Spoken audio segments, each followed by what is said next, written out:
Okay, is it on? Yes, it is. Ciao, ciao. Hello, friends. Decided I'd do an unorthodox video for my channel, and I wanted to introduce you all to my ragazza, my girlfriend. Ciao. What is your name? I'm Vanessa, and I'm Italian. So today we're going to do a little video about the differences in American culture versus Italia. So we each came up with 7 differences between America and Italy. I haven't been there yet, so I can't really speak from a place of expertise or much knowledge, but for what it's worth from what I've heard from her and her family members, we're going to do this thing. So hopefully you can learn something new about the different cultures.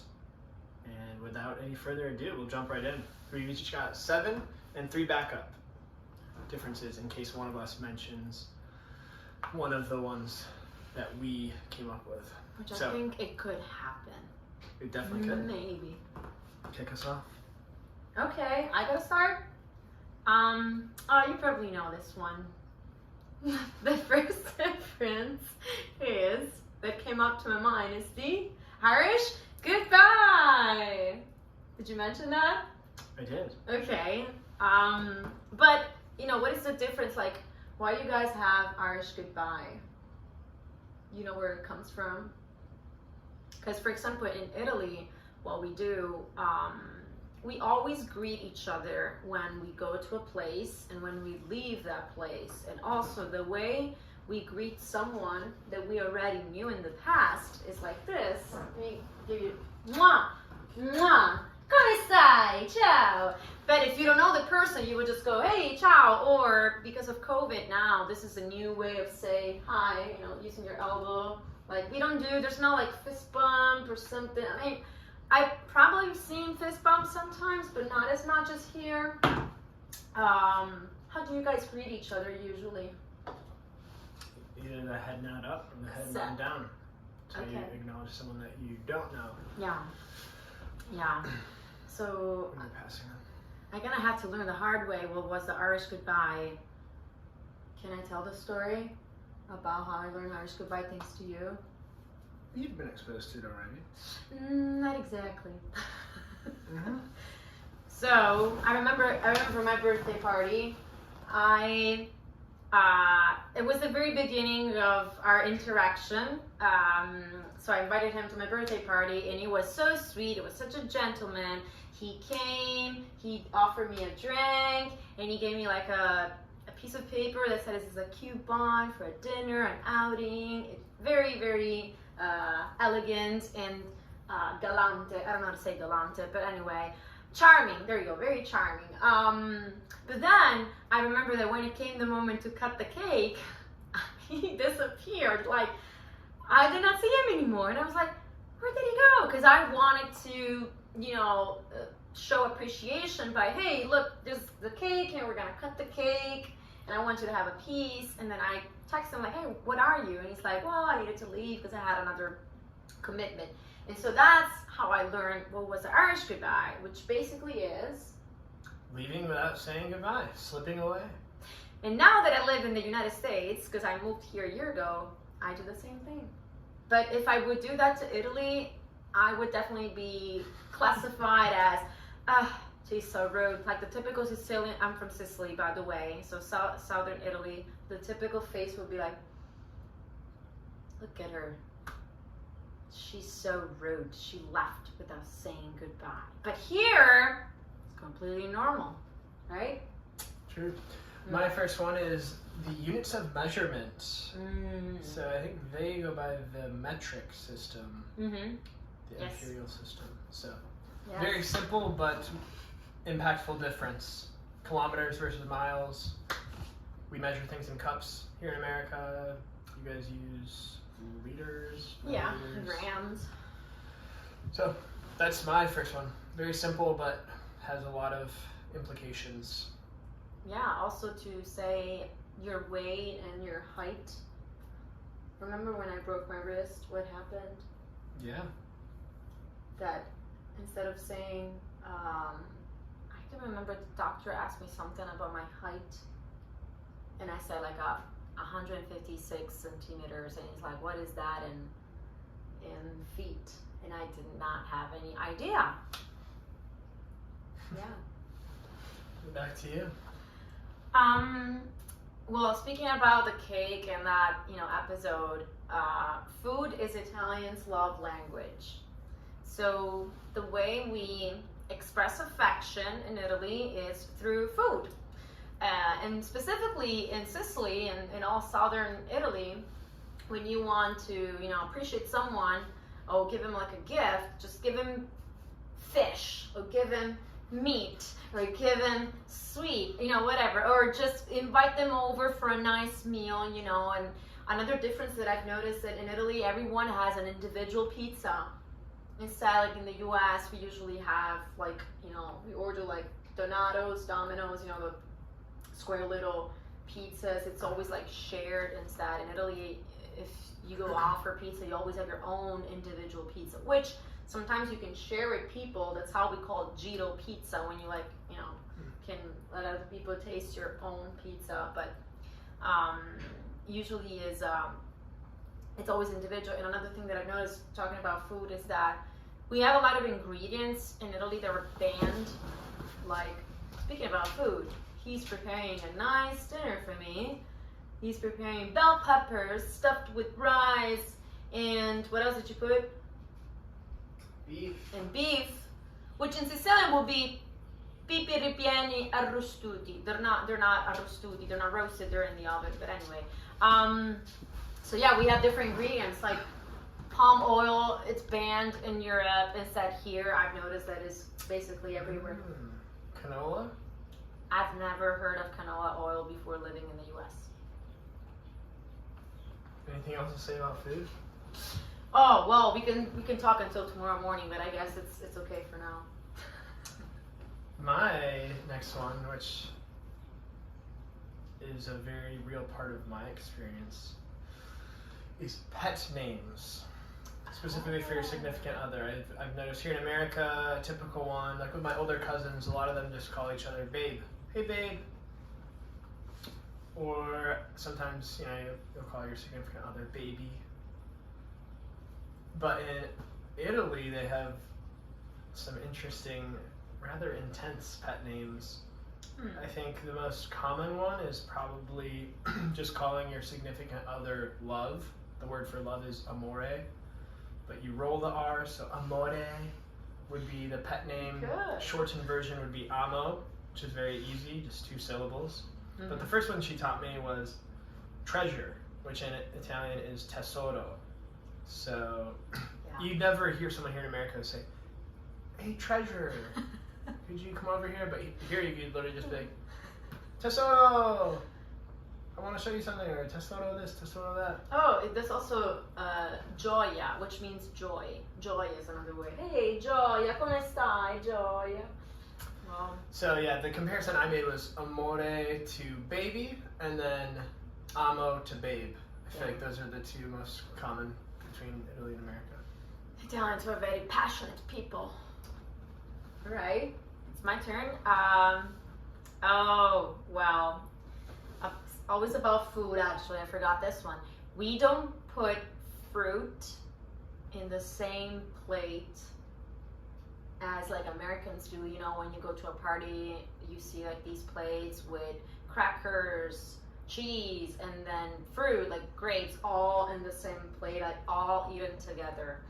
I think it will take me like a couple of years to get used to that, because Italians, we rather eat fruit like at the very end of the meal, or just as a snack during the day. So for me to see like together grapes and cheese and crackers, like what is this? It was a little bit weird. I still need to adjust to that. Yeah. I guess this is kind of cheating because she's already mentioned food twice, and my next one is about food, but this specific example hasn't been mentioned. Another difference is the length of meals. Over in Italy, they tend to have a lot more courses, especially for mainly dinner, I think. You might have an occasional Sunday lunch that has 14 different courses that last 3.5 hours. But it depends where in Italy. I think breakfasts in Calabria they eat a lot. Breakfasts in Italy are pretty simple. Something sweet like a cookie or some form of bread with coffee, espresso. But pastry, cornetto. When it comes to real meals, they just have round after round after round, course after course after course. And here in America, I feel we just kind of do it all at once. And honestly, those are my favorite kind of meals, like Thanksgiving, where I can just mix everything on my plate and get a little taste of everything in one bite. I love that. And then the other specific example I had was just the order in which the salad is eaten. Here in America, we eat the salad first to kind of get things going and to fill up a little so that we're not eating a ton with everything else. So I guess that's the one difference, especially if you go out to eat.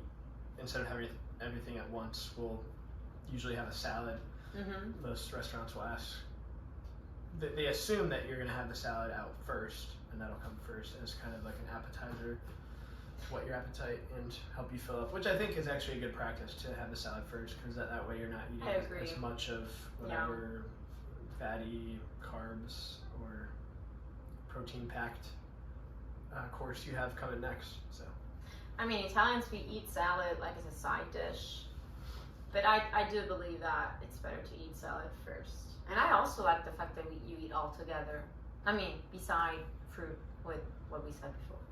But change is possible. She's living proof. My next one is traffic and roads. So I grew up in Sicily, and they say that if you know how to drive in Sicily, you can drive everywhere, because we have rules, but nobody follows them. Or like sometimes we heard this sentence, the rules are for others. So basically, I came from the jungle, and I had to learn how to drive here. So like smoothly, you gotta follow the line, you gotta learn how to stay in the line. I didn't know how to do that. And also the other difference is the light. Like in Italy, green is green. So green, you always go, and red, you always stop. Instead here, at the beginning, I had issues, because if it was red but I needed to turn right, I could go. So I was like waiting at the beginning until someone will tell me, you can go, it's red, you can go, turn right. But if I have to turn left, and if it's green, I gotta wait for the other cars. So at the beginning, I was like, okay, it's green, let's go. But instead, I needed to wait for the other cars to come. So that was a little bit confusing. But anyway, I'm still alive, so thank God. Good one. Next one I have, which is kind of related, is just the amount of space. From what I've heard, Italy is pretty crowded. Lots of flats, apartments, not tons of openings for jobs. Whereas Vanessa kind of views America as, you can do anything, reach your dreams, there are openings everywhere. There's so much happening, so many opportunities, which to a certain extent is true. And I think here in America we've got a lot of open space, people have homesteads, they've got a decent amount of land, which I know certain parts of Italy does have that. But overall, I think Italy is much more densely populated. It's a bit more packed. Whereas here in America, I think there's just more space to kind of live. You've got a little more room to breathe. Yeah, the parking spots are bigger here than in Italy. The roads are bigger. Yeah, everything is bigger. My next one is this regards fashion. You know what? You'll say it. What do you think it would be when it comes to fashion, the biggest difference between Italians and Americans? I already looked at your notes. Well then, say it. What is it? It has to do with your feet. This is your point. In Italy, we never and ever wear socks with sandals in public. So I gotta confess something. It could happen that in the privacy of your home, you can wear like socks with flip-flops, but it barely happens. When you go out, we never wear socks with sandals because, I mean, I don't know, to me it doesn't make sense. If I have to wear socks, I'd rather wear tennis shoes, and if I have to wear sandals, I will just wear them without socks. Which is why you guys do that. For me, it was playing basketball.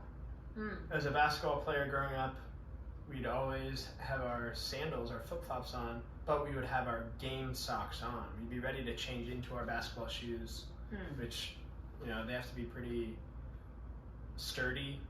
There's a lot going on in basketball, a lot of sudden stops and starting. And so usually you wear, you know, pretty thick socks for that. So we'd be, you know, walking around with ankle or mid-calf range socks all the way up, and then just wear our flip-flops because before playing, that was what we would wear because we wanted to be comfortable. We wanted the ability to quickly change into our basketball shoes. I think that's the right word. I think comfort is more like appreciated here than in Italy. Like what I've noticed is that here people, when we get together for, you know, big parties or events, they usually always have like a change of clothes, like a change of shoes. Instead, the way I grew up, like I would rather stay all my day and all day with, you know, my dress and my heels, even if it's gonna be painful. But if it's an occasion, I would be like, hey, I don't care. I'm not made for comfort. I want to give my best appearance, and I'm gonna suffer for that. But maybe not more appreciated, but I think we prioritize it more here in America. Because I mean, you guys have the afternoon break, like a Spanish fiesta, where businesses close down, and in that way you are appreciating comfort and rest. Yeah, rest. I would say like more rest in that case. But speaking about clothes, the other thing is that I've noticed is that Italian girls, we always wear tights. When I was working during college in Italy, I was working for this organization, and we used to bring students to New York. And the thing that I've noticed is that we were usually going there in winter, like until mid-March, which to me is still winter. Also because it was snowing in New York, and you could have tell that we always needed to wear like a suit, you know, or a dress. And all Italian girls, we were always wearing like tights. Instead, you could tell, okay, those are Americans because they were always without tights, like these dresses up until here and then without tights, and it was freezing. And I was always asking myself, how can they do that? How can they not wear tights? It's freezing out there. So I think tights, I mean, I don't know, I love tights. I think they're very feminine. I have like 10 pairs of tights and different colors, and yeah, that's the thing that I've noticed, that a lot of American girls, they don't wear tights with skirts or dresses as much as Italian girls. So yeah, if you're in Italy, don't wear socks and sandals. No. It's a climb to fashion. I mean, for us. So I guess I'm gonna throw this one in here. Dining etiquette. This is a very specific example, but in Italy, I've like never ever done this, but in Italy, they have this thing where if you have noodles, instead of just using a fork, here in America, I just plunge my fork into a pile of noodles, twist the fork around. I remember I was like 14 before I even learned I could do that. Growing up, I just shoveled pasta into my mouth with no strategy, no tact. There was no angle to it. So you learned at 14 how to twist your fork? Yeah, I didn't realize, I was definitely more than 10. Okay. That I could twist it. I was like, wow, this makes me so elegant. This makes me so efficient. This is wonderful. But then her parents, I think, showed me this way where you like take a spoon and then you plunge the fork into the pasta and you like use the spoon as the base. You twist it.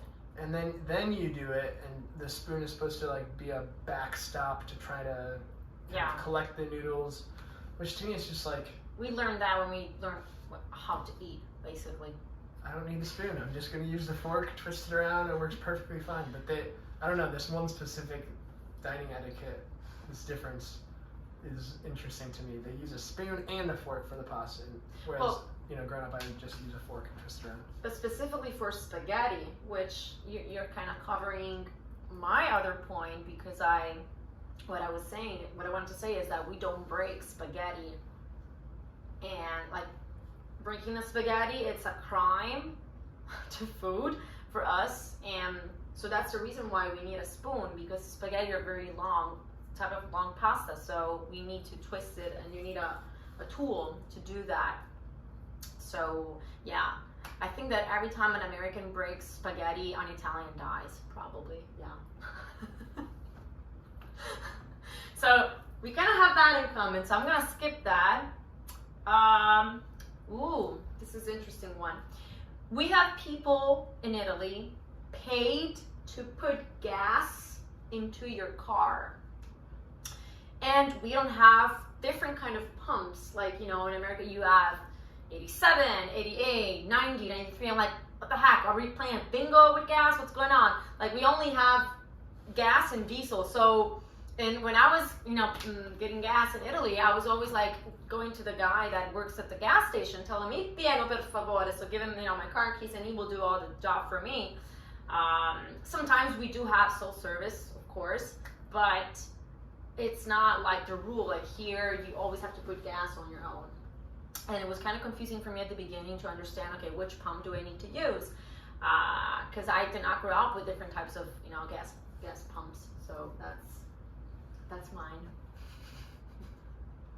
All right, I think I have two more. So it'll be your last one coming up. Okay. My second to last one is bidets. We don't do bidets in America. Oh, bidet, I miss you so much. So I guess if my last point was about dining etiquette, this is like hygiene, bathroom etiquette. Where I know Japan is big on it too, but the bidet, which has a weird pronunciation based on how it looks and how it's spelled, but I honestly don't think I've ever used one. So you will this summer. it's a big difference between America and it's gonna be a big meeting. The bathroom bidet. Yeah, this summer he's visiting Italy, so I will let him use a bidet. And I want to hear your experience. I want to hear your feedback after you use it. You use that. Certo. Okay. Last one. Well, I mean, I wanted to point out the fact that in Italy, we have all the Catholic festivities observed. So most of Italians are baptized as Roman Catholics, even though Italy is a lay state, it's a secular state. But we do have all the Catholic festivities observed. So if you go to public school, we will study religion, which is Catholicism mostly, and we have there's no school on the 6th of January, there's no school the 1st, 2nd of November, there's no school on the 8th of December, there's no school the 15th of August. Well, it would not be school anyways, because Italian schools, they start usually in September, even mid-September, compared to American schools, which usually start mid-August. Late August. And all those dates she mentioned would be feast days of different saints. Well, yeah, mostly 8th of December, 15th of August, Our Lady, but yeah, we have all that observed. So for me, it was kind of tough, this year working on the 6th of January. I was like, why, But something that you need to adjust. Interesting. Both of our last points here, both of our last differences we wanted to highlight have to do with religion. So mine, my last one is the difference in prayers, the difference in responses in the liturgy in the Mass. I know of, I guess, two that I can name. One is the Our Father in Italian. They basically say, do not abandon us during times of temptation, whereas in English, in America, we just recite the prayer as the end of the Our Father is, and lead us not into temptation, but deliver us from evil. They recently changed that, because with the Italian language, it was also like that.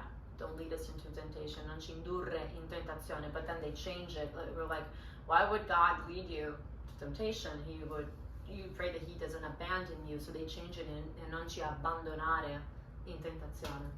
It's a good point. What's the other one? The response that we say to seeing the host lifted up by the priest, when he says, "Blessed are those called to the supper of the Lamb," the congregation responds, "Lord, I am not worthy that you should enter under my roof, but only say the word and my soul shall be healed." Whereas in Italian, you remember? Well, you basically say, I'm not worthy I'm not to worthy be at the table. to participate at your, alla tua mensa. Non sono degno di partecipare alla tua mensa. I'm not worthy to participate in your supper. But di soltanto una parola e di sarà salvato. But only say a word and my soul shall be healed.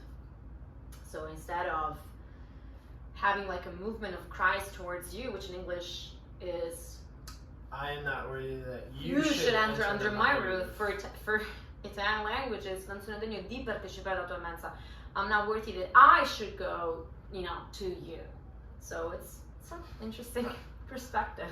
Which they say, but then apparently there's no order at all to getting out of your pew to going up for communion. It's just a free for all. Yeah, that's the other thing that's just pushing past people. I need Jesus, get out of my way. Yeah, like we don't have like that policy of, let's wait for all the rows to go. Everybody just go, and let's go, and let's eat the host, and yeah. That's because we're passionate people, so our heart burns for Jesus in a passionate way. Love it. But we cannot wait. Great note to end on. Thank you so much for watching. And the last thing we're going to end with is a simple question to Vanessa here. What would you say to people that want to learn more about Italian culture? Where should they go? What should they do? How can they do that? Okay, so first of all, it's bruschetta. It's not bruschetta. And it's one cannolo and two cannoli. There's no cannolis. One panino and two panini. There's no paninis. And don't never order Alfredo sauce in Italy because they will laugh at you. That's it. Ciao.